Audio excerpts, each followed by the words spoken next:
Bato akoyokela yo mawa kasi lokola yo moko te po etaza yo te. Yango Yesu akufaki na nzoto na moto, azwaki esika na moto po ayeba pe asilisa pota ya motema na moto, asilisa pota ya motema na moto. Alleluya, alleluya. Mokolo moko nazwaki pasi, bayaki kosunga ngai, babondisaki motema kasi bazwaki esika na ngai te. Tokabolaki lipa elongo mpona kobosana pasi, kasi pota ya motema tokokabola ndenge nini. Nzoka likulusu Yesu azwaki esika nanga, pasi esengelaki ngai namona ye namemaki bana ngai na yamba.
Le 8 novembre 2021, une mère, une grand-mère, une tante, une sœur, une belle-sœur a tiré sa révérence.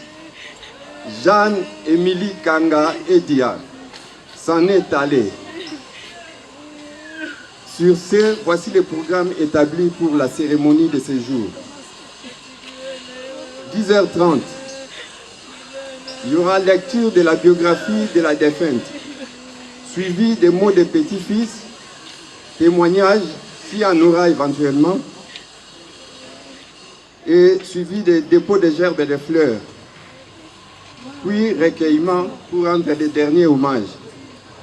Ensuite, il y aura les mots de la famille, et enfin, il y aura absout, oraison funèbre, qui sera célébré par des prêtres, M. l'abbé Oscar, prêtre du diocèse de Boudjala. Et suivra la levée du corps pour inhumation à la nécropole Etek, site de Kimpoko. Nous vous prions de bien vouloir respecter les mesures sanitaires, donc les gestes barrières. Je vous remercie. Sans plus tarder, nous allons faire la lecture de la biographie de la défunte. Maman Jeanne-Émilie Kanga est née à Mbandaka le 24 août 1951 de l'union conjugale de Limeka et de Ediamari. Elle est originaire de l'Ikao, secteur de Ndolo Liboko, territoire de Boudjala, dans la province du Sud Ubangi. Jeanne-Émilie Kanga a fait ses études à l'école Saint-Augustin de Lemba. Elle était mariée à M. Gilbert Pembele, décédé en 2009, avec qui ils ont eu 6 enfants, dont 3 garçons, 3 filles et 7 petits-enfants.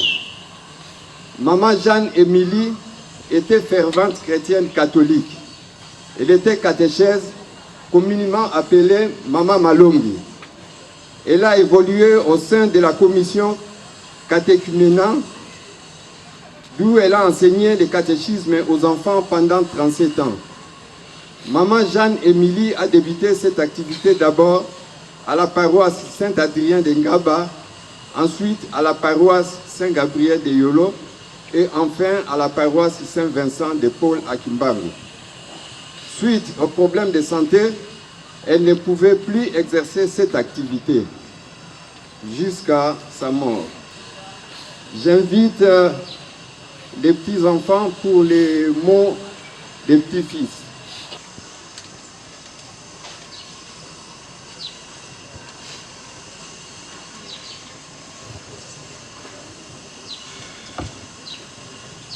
Chères familles, amis, mesdames et messieurs, il nous est très difficile de vous exprimer en ce jour si sombre.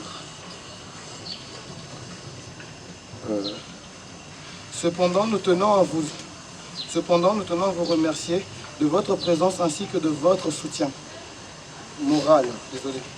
Pendant ce moment douloureux, nous venons de perdre une personne très chère qui était notre mère, notre sœur, tante et une grand-mère formidable. Jéké, comme on aimait bien l'appeler, tu laisses un grand vide dans nos vies, mais sache qu'il y aura toujours une place pour toi à jamais dans nos cœurs. Même si tu n'es plus physiquement avec nous, nous savons que tu veilleras toujours sur nous comme un ange gardien, comme tu as toujours fait tout au long de ta vie. Tu nous manques déjà. Jeanne-Émilie Kanga. Adieu, mamie. Nous vous remercions. Nazopesa témoignage na maman Émilie. Maman Émilie azalaki chère pour ngai. Maman Émilie tonga na yaki na ndaku na ye. Maman Émilie ayambaki ngai. Maman Émilie mutu alatisi ngai liputa super. Maman Émilie alatisi ngai liputa hollandais, alatisi ngai ba bijoux. Azalaki mama oyo alingaki ngai mingi. Navandaki na kati ya ndaku na ye nayokaki mongongo na ye te ya kofinga nga. Nayokaki mongongo na ye te oyo ya kolobala nga mabe. Mama Émilie naza na mingi oyo ya koloba te mpo na ye. Azalaki malamu mingi mpo na ngai. Nazwaki mama na mabe te. Mama alingaki te nga nakufa nzala, alingaki te nalala nzala. Mama oyo alatisa nga biloko kutu mususu na famille mususu balati nga yango te. Yango wana nazopesa kaka témoignage na banini. Merci. Nous vous remercions pour les témoignages. À présent, nous allons procéder au dépôt des gerbes et des fleurs. Merci. Je salue tout le monde au nom de Jésus. Maman Émilie, elle est la maman de mon amie, sa fille Cathy. Mais à chaque fois que nous venions à la maison, elle nous considérait comme ses enfants. Elle n'avait pas de préférence.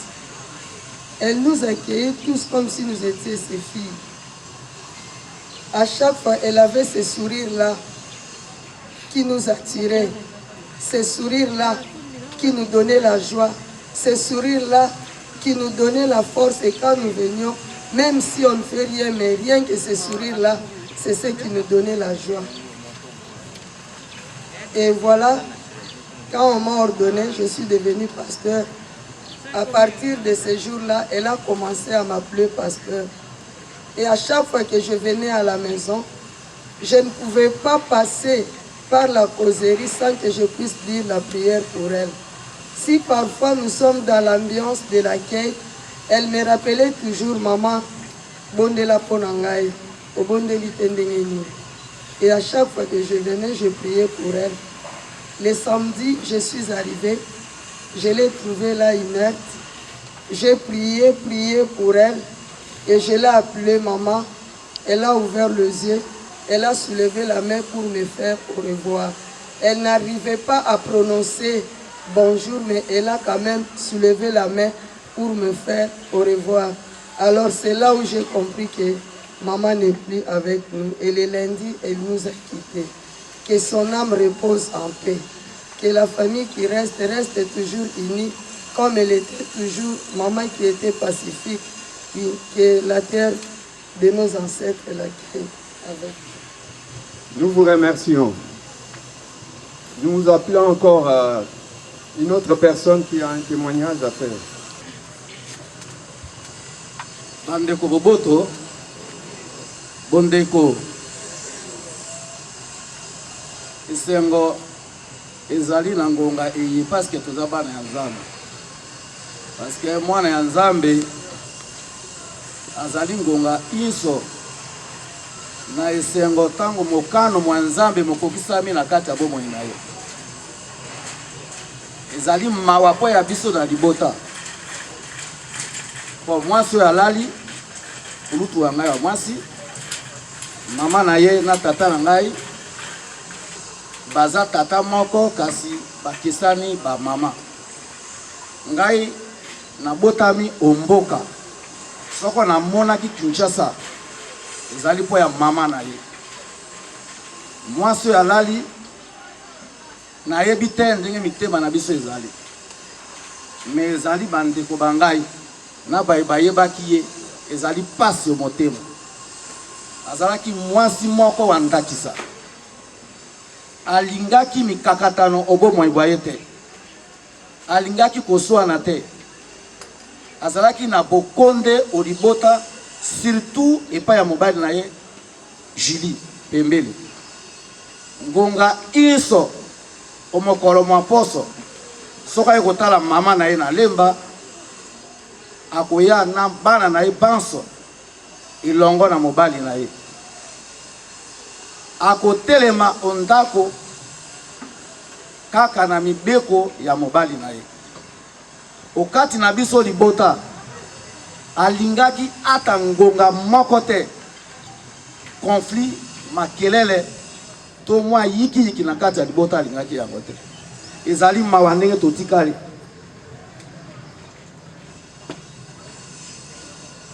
moto ya modele oyo na komona na libota na biso te alingaki jamais azala na distance na mama aboti ye pe na mobali wa ye na tikala mokolo moko te koyoka ete azalaki na mwa motu moko boye ake komela pembeni ake kosala moko pembeni mokolo moko te soko omoni ye omoni pe mobali wa ye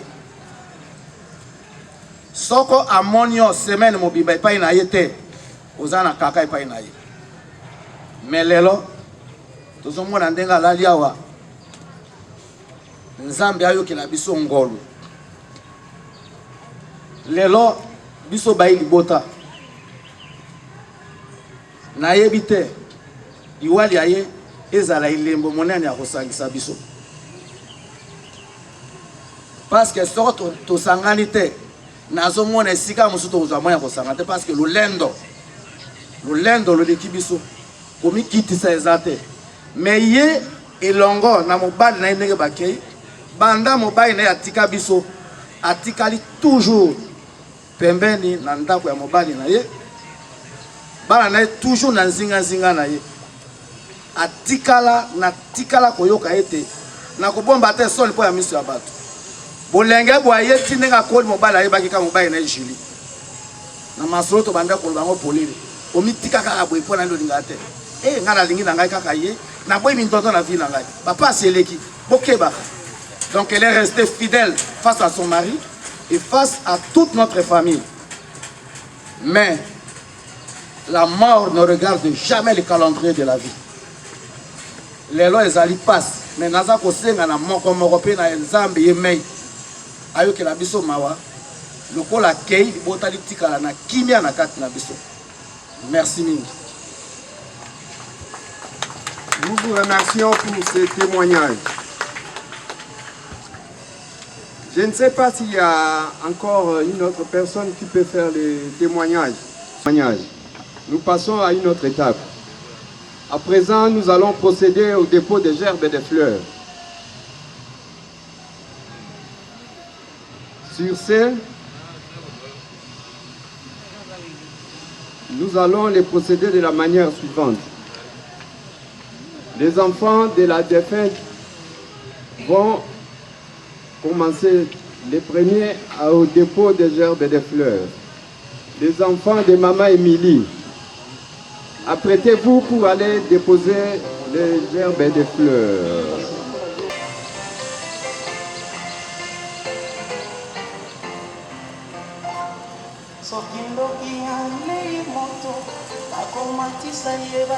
Dans l'entretemps, je demande aux amis de Cathy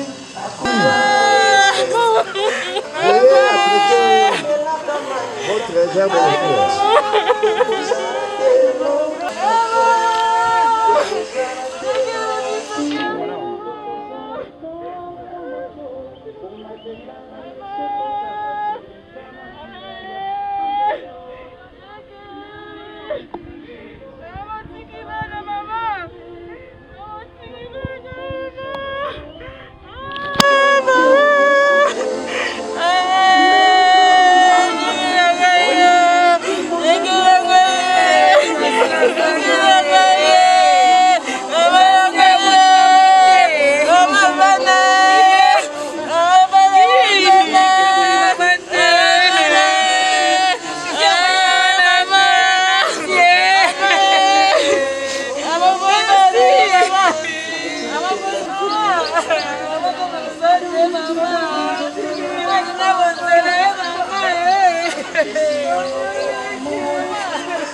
Le programme de notre cérémonie de ce jour.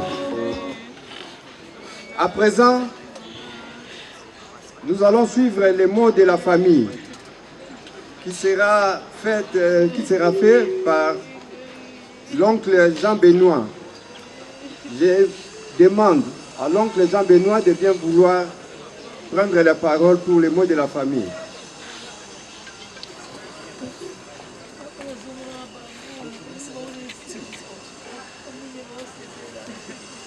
Bandeko ba Kristu bana libota la Nzambe boboto bondeko. En tout cas, na esengo omotema na ngonga ya pasi biso libota tozana yango totondi bino banso botondi na boye malgré mikumba minene na bokoso tozana yango awa o mboka ya biso botiki mikumba na bino botiki bakaka nyonso kati ya libota moko na libota na ye boyei ko longola biso pizoli na miso boyei kolendisa biso na ngonga ya pasi. Donc na kombo ya libota pembele pe edia na biso banso totombeli bino boyei bolamu pe bozongi malamu botondi lisusu na mwana waye Excellence Monsieur Jean-Lucien Boussa alingaki yemei ndenga zwaki mokano yemei akokunda mama waye asali maso oboza komona me mukumba ya mosala mwaye mopekisie ete akoka kozala wate po abengamaki kokende mikili mosusu kokokisa misala miyemboka eza kosenga na ye.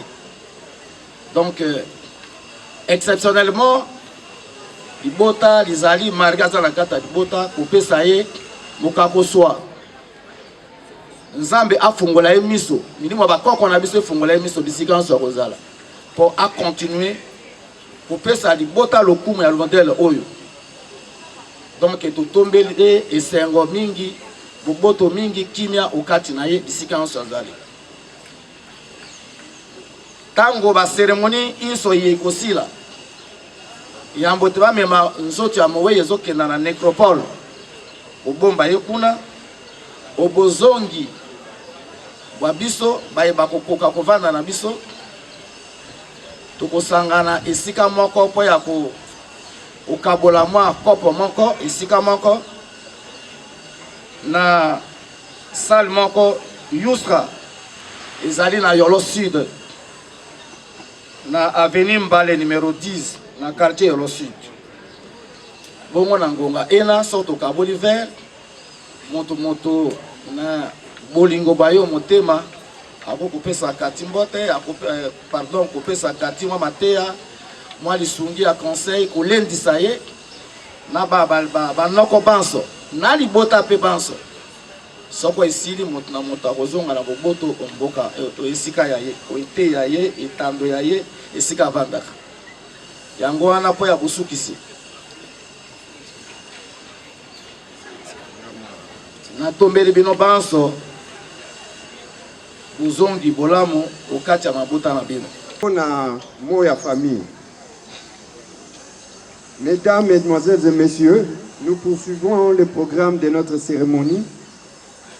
À présent, nous invitons Monsieur l'abbé Oscar, prêtre du diocèse de Boudjala, à procéder à l'oraison funèbre, c'est-à-dire les absoutes. Paya ngai bino banso bolembi pe bomemi mokumba ngai nakubikisa bino ompasi ya bino okombo ya tata pe ya mwana pe ya elimo santu. Bandeko babolingo biso banso bana banzambe tosangani esika eye mpo ya likamboli ya pasi liwali ya mama wa biso Jeanne Emily. Nzambe abiangiye bayebani baninga na biso bailibota tozali na mawa toyei sikawa tolingi kosambela pe kolendisa na mitema na elikia ya nsekwa ya bawa. Kristu yemei alobelaki biso ngai nazali nsekwa nazali bomoi. Moto ayambi ngai atawe azali na bomoi.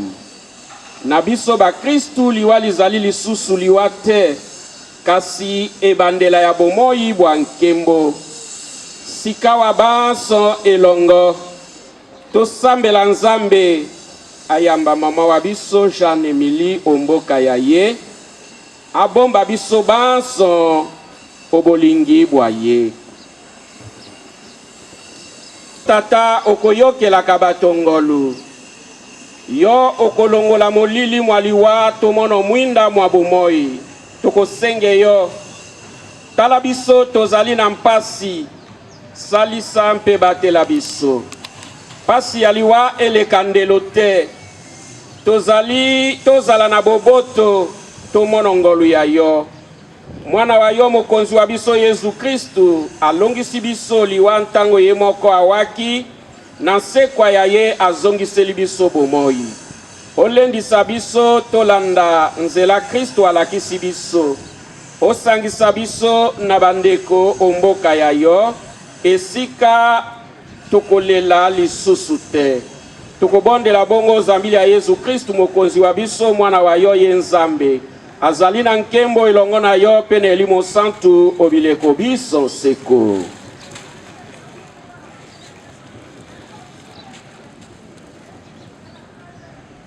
Bandeko tosambela Nzambe tata wa bokasi bonso oyo asekwisi Kristu asekwisa pe mama wa biso Jeanne Emilie.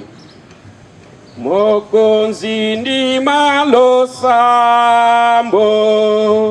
yoka biso mawa. Bason. Mokonzi ndima losambo yoka biso mawa. Poya mama wa biso Jeanne Emilie na batisimo azwaki bomoi bwa Nzambe, mokonzi ayingisa ye olisanga lia basantu. Azalaki kokula komunyo mbala na mbala, mokonzi asekwisa ye omokolo mwansuka tosambela.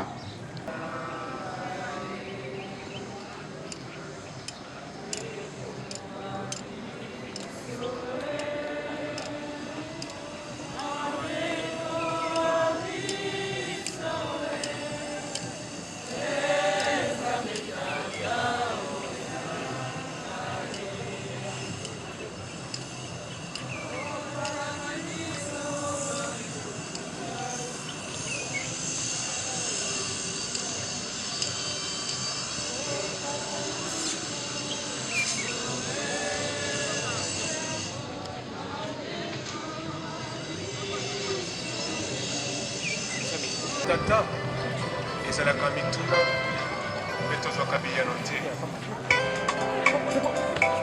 Liwa ekipaka kozwa moto te, ezwaka mokonzi nyonso, ata ozalaki na bambongo, ozalaki na bamoyen, soki liwa eye ekoki mpe titre na yo te. Wana ezali mokano na lisa.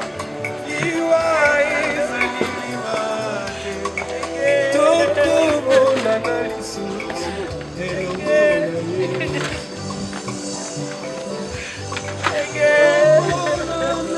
ezali liwa te.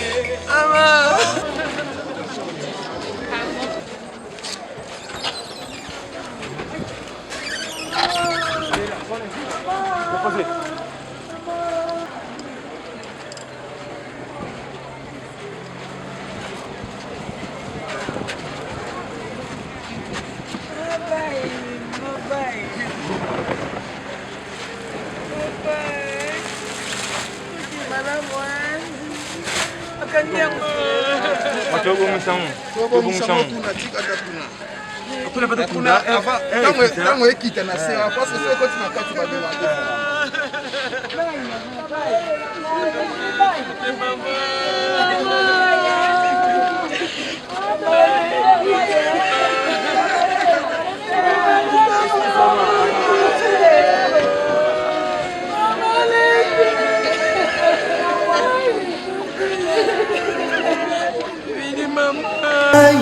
Yokomanzo to moko maboko na ekoma maboko na ye bana ngai na ndima ye toko maeloko moko lokola vandi na motema nyonso pasi ya moni yango na yebi Yesu yozali ne Nzambe yokokani solo na moto te o Yesu ndoto na ngai oyeleki monene ete mokolo moko na mona elongi na yo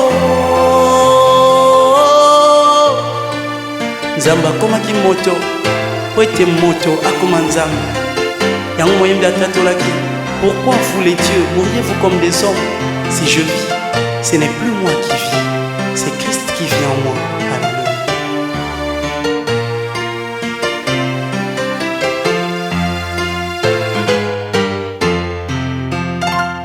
Soki ndoki alei moto bakomatisa ye bapete, soki ameli makila ya moto bakomatisa ye bagrade. Bongo biso toliaka na biso nzoto ya Yesu, bongo biso tomelaka makila ana Yesu, tokozala te mokila, tokozala kaka moto po makila na Yesu ekoganga koleka makila ya moto. Tokozala te mokila, tokozala kaka moto, po makila na Yesu ekoganga koleka makila ya ambeleo. Nayebi Jésus yozali Nzambe, yokokani solo na moto te o Yesu. Attention, nous allons saluer les 30 mamans pour les salissas. Équipe, ça nous faut saisir.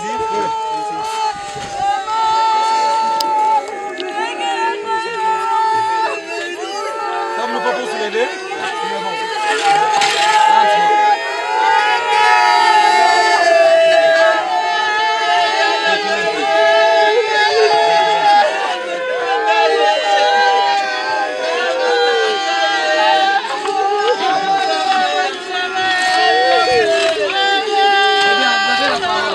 Nzambe na losambo tozali ba Kristu elikia ya sekwa elikia ya bomoi balobiko eka Kristu ye azalaki oyo amesenaki koteya bato mpo ya kokomisa bango ba Kristu na tembe te azali na esika omiso mpe kokabwana na ye. Totika yo maboko ma Nzambe nzoto eyekomaki tempelo ya Elimo Santu na batisimo tokobenisa lilita mpe tokobenisa ye tokosala yango na boyambi penza boboto okombo ya tata pe ya mwana pe Elimo Santu. Tosambela mokonzi Yesu Kristu na liwali ayo ebembe lalaki olilita mikolo misato wana osantisaki malita mabato baso bayambi yo. Benisa sikawa lilita liye mama wabiso Jeanne Emily Kanga Edia apema na boboto kino mokolo okosekwisa ye pe mwinda mwalobiko motanela ye yo ozali na bomoi pe na bokonzi obileko biso nseko. Maria Losako.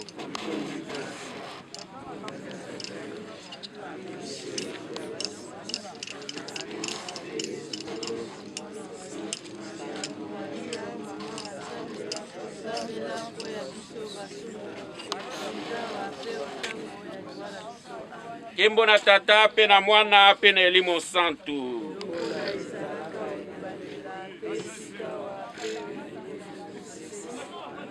Bandeko babolingo awa Nzambe abiangi mama wabiso mama Jeanne Emily tokokunda ebembe aye omabele ezonga esika nzoto eutaki kasi Kristu moto wa liboso aseku yo bawa yepe akobongola nzoto eye kufi ekoma nzoto ya nkembo lokola nzoto ya yemei. Sikawa tokotika mama wabiso maboko ma Nzambe akamata ye oboboto bwaye asekwisa ye omokolo mwasuka baso elongo tosambela mokonzi wabiso Yesu Kristu ye moto alobaki ngai nazali sekwa ngai bomoi moto ayambi ngai atawe azali na bomoi pe moto azali na bomoi soko ayambi ngai akowa mokolo moko te. Losambo langa yo ndima mokonzi pe oyo kalulakala. Kristu otangaki mpizoli oliwali ya Lazaro olongolela pe biso mawa omiso osekwisi bato bawei opesa pe mama wa biso Jeanne Emily bomoi bwaseko tosambela. Losambo langa yo ndima mokonzi pe oyo kalolakala. Kristu olobaki na mopunzi molamu lelo mei okozala na ngai o paradiso okamba pe mama wa biso Jeanne Emily omboka yayo. Mama wa biso asukwamaki na mai mabatisimo pe batiaki elembo ya Elimo Santu likaboli ya Nzambe amipesaki mobimba na eklesia mpo ya koteya bayeba komilengele kokoma ba Kristu sikawa oyamba yo mulongo mwa basantu tosambela. losambola ngayo ndima mokonzi pe oyoka lolakala. Mama wa biso Jeanne Emilie akulaki nzoto ya yo mbala na kumuyo esantu obianga ye sikawa ali alipati obokonzi bwa yo. Biso baye tozali na mawa mpe tokolela ye tozwa libondi epai ya yo. Olendisa biso na elikia te tokomono ye lisusu. Towanga na boyambi bwa biso te. Tobebisa bondeko te. Tobwaka elikia te. Tozonga nsima te kasi tolingana toyokana tosalisana na makanisi te banso mokolo moko tokozwa esika ya kembo mboka ya yo tosambela. Losambola ngayo ndima mokonzi pe oyoka lolakala. Tata wa biso bato bakumisa kombo ya yo bandima bokonzi wa yo oyo elingi yo basala yango osi lokola bakosala kao likolo. Bisa biso lelo bilenge mokolo tokolimbisaka baninga salisa biso tolimbiseni yo te eyobikisa biso na yo bokonzi.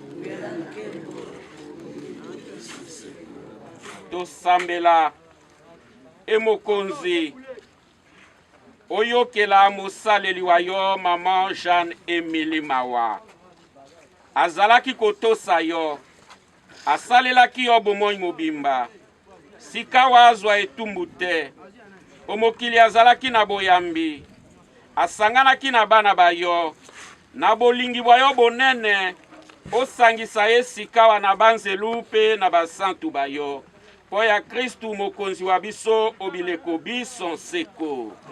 Baso tokoyanola mwinda mwalobi komotanela ye mokonzi pesa mama wa biso bopemi bwa seko. Sikawa tokopesa maloba nkombo ya libota na kulutu Major Jean Benoit. Sima ya maloba maye bana balibota pe biso banso tokobwakela e fololo bakopanza ba gerbe ya fololo lokola ba organisateur balobi obele o ezali bio dégradable. Ya Emile. Attention pied. Biso banso toyelelo kotika yo na ndako ya suka. Mobembo ayo mokili ndio totelemi ya libota mobimba soko moko ya biso bandeko bayo bana bayo bakoko ba biso libota mobimba soko moko okati na biso ata pe ndenge ozalaki kobela moko azangaki kosala oyo olingaki tosala yango na miso mayo na miso ya Nzambe toza kosenga yo pardon. Odimbisa biso eza pasi tolingaki teke lelo ezala boye me ezali Nzambe soko ezalaki etumba ndeko wa ngai mbelo okei te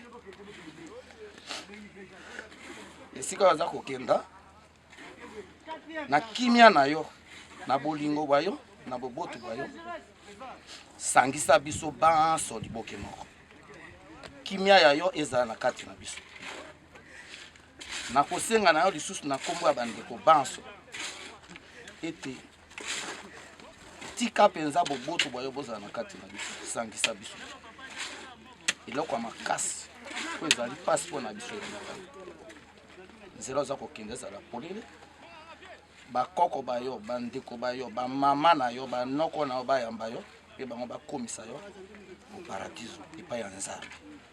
Toza na eliki eke tokokutana na yo mokolo moko lendisa bana bayo lendisa biso banso bandeko bayo bana na biso bao baso baza na misala pesa bango chance.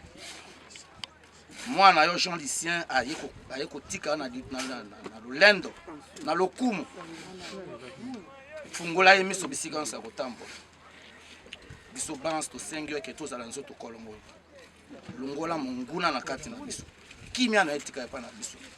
Merci pour que nous là. Sikawa